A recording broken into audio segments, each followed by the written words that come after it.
자, 이번 시간에는 원소의 분류 알아보도록 하겠습니다. 지난 시간에 주기율표에 대해서 알아봤고요. 이번 시간에 원소의 분류 볼 건데, 자, 원소는 크게 금속 원소와 비금속 원소, 그리고 그 둘 사이에 존재하는 준금속이 있다라고 얘기를 했죠. 근데 자, 원소 분류, 금속과 비금속을 일단 분류를 할 거야. 왜 금속과 비금속을 분류를 해야 하면, 우리 고등학교 1학년 때도 배워서 통합과학 할 때도 결합 배웠죠. 이온결합이라는 것과 공유결합을 배웠어요. 마찬가지로 고등학교 2학년 화학 시간에도 다음 단원에서 화학결합에 대해서 배울 겁니다. 이온결합, 공유결합을 배울 거야. 그럼 이온결합과 공유결합을 배우기 위해서는 기본적으로 원소의 종류가 금속과 비금속 정도는 알고 넘어가야 되겠죠. 그래야지 금속과 비금속이 결합하는 것이 이온결합, 비금속과 비금속이 결합하는 것은 공유결합이다라는 것들 알 수 있습니다. 자, 원소의 분류 첫 번째, 금속 원소와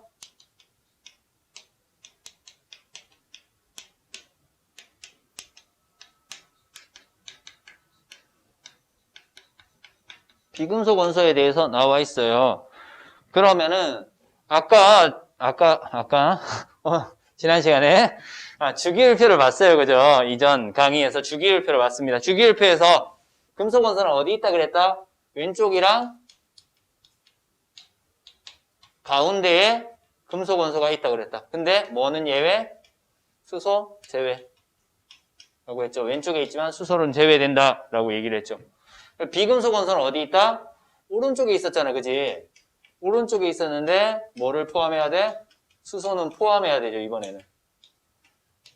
그렇죠? 이런 식으로 주기율표에서 위치, 왼쪽하고 가운데에 있는 것이 금속, 오른쪽에 있는 것이 비금속인데 수소 빠지고요. 얘는 수소가 포함이 된다라는 거. 그리고 여기서 추가적으로 중금속까지 정리를 하면은요. 얘네들 경계에 존재하는 것이 중금속이죠. 두 개 만나는 경계에 존재하는 것이 중금속입니다. 자, 금속 원소와 비금속 원소의 특성들 볼 거예요. 우리 고등학교 때 통합과학 시간에 워낙 잘 했기 때문에 쉽게 이해할 수 있을 거야. 중학교 때도 배웠던 거예요. 자, 우리 이온 배웠는데 금속 원소 같은 경우에는 양이온이 잘 돼요. 비금속 원소는 음이온이 잘 된대. 자, 양이온이 잘 된다는 것은 전자를 얻는 거다, 잃는 거다? 잃는 거죠. 그죠? 전자를 잃어서 양이온이 잘 된대. 전자를 잃는 성질이 크다라는 거고요. 비금속 원소는 전자를 얻는 성질이 강하다라는 거야. 자, 그러면은 여기서 좀 보고 넘어가야 되는 게 뭐냐면은 비금속 원소에 비활성 기체도 포함이 되겠죠, 당연히. 맞아요? 비활성 기체도 비금속 원소예요. 근데 이 비활성 기체는 음이온이 되지 않아요. 그죠?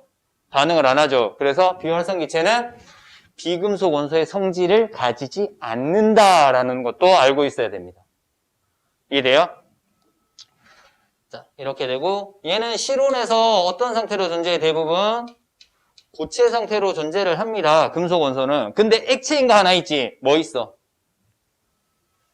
브로민이래. 여기. 수은이 수은. 수은은 액체야. 그래서 액체 상태로 존재하는 원소 하나, 수은. HG 수은인 거 알고 있죠? 또 HG 적었다고 저게 뭐예요? 하지 말고 HG 수은이에요.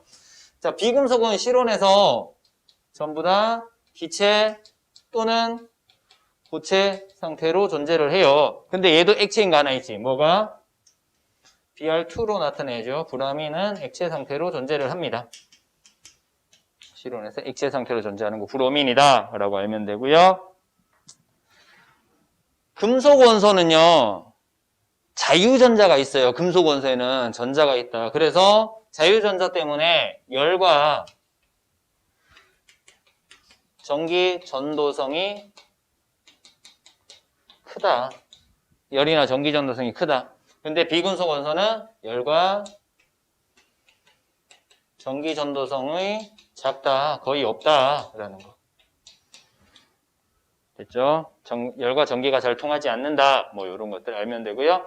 금속은 광택이 있다. 비금속은 광택이 없다. 이런 것도 성질 비교가 될 수 있어요. 흑백색의 광택을 가지는데 금은 노란색, 구리는 붉은색의 광택이 있더라.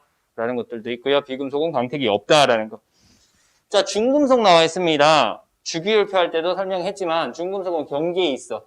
그래서 금속과 비금속의 중간 성질이거나 또는 금속과 비금속의 성질을 모두 가지거나 이렇게 되겠죠. 그래서 얘네들의 얘는 뭐 있다? 반도체가 주로 얘네들의 얘가 될 건데요. 반도체 말고도 붕소 있고요. 그리고 규소, 저라늄, 비소 이런 것들이 있어요. 그래서 규소나 저마늄이 반도체의 재료로 주로 사용이 되는 거죠. 나머지 것들도 사용이 돼. 붕소를 넣어서 불순물 반도체를 만든다든가 비소도 반도체의 재료로도 사용이 됩니다. 자, 이런 식으로 해서 금속과 비금속 원소의 분류 봤고요. 그 다음 두 번째 뭐 나와요?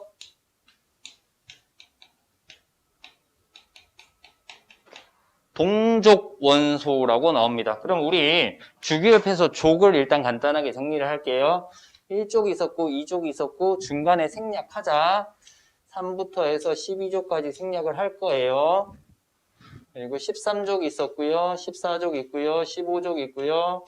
16족 있고 17족 있고 18족 있어요. 1족에서 뭐는 제외해야 돼요? 수소는 제외할 거예요. 수소를 제외한 1족 원소를 뭐라고 해? 알칼리 금속이라고 얘기를 해요. 그래서 1족을 알칼리 금속족이라고 얘기를 해. 2족도 따로 이름이 있어. 알칼리 토금속이라고 얘기를 합니다. 그래서 지각에 많은 그 흙에 많은 금속이다라고 해서 토금속이라고 얘기를 해. 13족은 그냥 가장 원자 번호가 작은 원소를 따서 붕소족이라고 얘기를 해요. 그냥 14족은 탄소족, 15족은 질소족, 16족은 산소족이라고 얘기를 하고요. 17족은 뭐라고 해요? 할로젠 원소라고 얘기를 하죠. 18쪽은요, 비활성 기체라고 얘기를 합니다.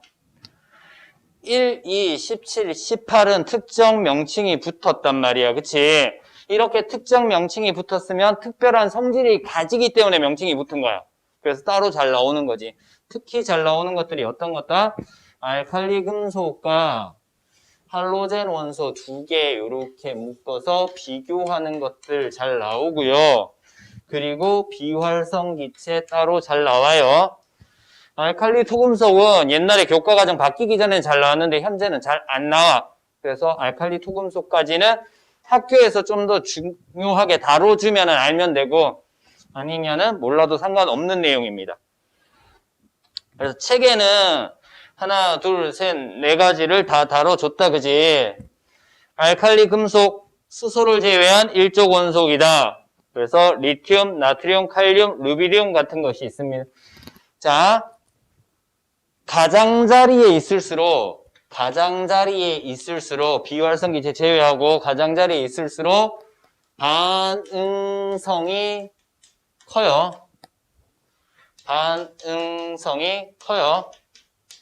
그래서 알칼리 금속도 반응성이 크고 할로젠 원석도 반응성이 크다라는 거. 그래서 물과 공기하고 반응을 잘 하지, 알칼리 금속은. 그래서 물이나 공기하고 반응을 잘 하더라라는 거야. 자, 그러면은 알칼리 금속이 물과 반응을 하면 어떻게 돼요? 수소기체를 발생을 하고 수용액은 염기성이래요. 페놀프탈레인 용액을 붉게 변화시킨다. 뭐 이런 것들 나올 거야. 수용액은 염기성이 되고요. 공기하고 반응을 하면 어떻게 돼? 광택이 없어지는 거죠. 뭐 이런 것들. 알면 돼.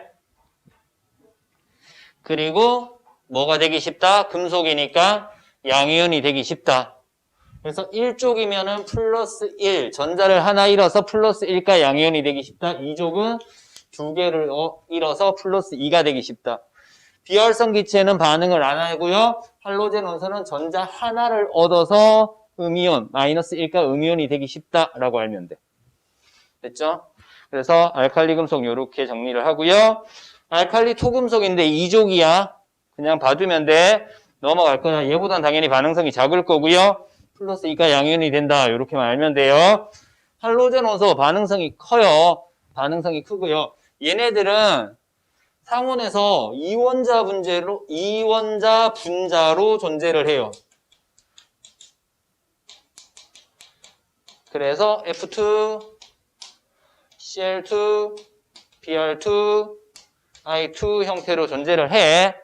색깔도 다르고 상태도 달라. 그래서 플루오린, 염소는 기체 상태야. 그리고 브로민은 액체 상태고요. 아이오딘은 상온에서 고체 상태로 존재를 해요. 뭐 이런 것들도 같이 알아두면 돼. 할로젠 원소에서는. 자, 그리고 금속과 반응해서 마이너스 1의 음이온이 되기 쉽다라고 나오고요. 그리고 얘 할로젠화 수소 봐야 되죠. HX라고 듣게. 할로젠화 수소라고 하는데요. 얘는 수용액에서 어떤 성질을 띈다고? 수소이온을 내놓는 산성을 띠더라 라는 것도 같이 알아두면 됩니다. 할로젠화 수소는 수용액에서 산성 물질이다. 자, 비활성 기체 나와 있어요. 책에 18족 원소다. 헬륨, 네온, 아르곤 같은 것들이고요. 얘네들 지난 시간에 주기율표, 앞에서 주기율표 할 때 뭐라고 했다? 원자과 전자수가 0이다 라고 얘기를 했고요. 반응하지 않는다, 안정적이다 라고 얘기를 했죠. 그렇게까지 알면 되겠습니다. 됐습니까? 자, 이번 시간 원소의 분류에 대해서 알아봤어요. 금속 원소, 비금속 원소랑 동족 원소에 대해서 알아봤습니다. 이번 시간 수업 여기서 마치도록 하겠습니다.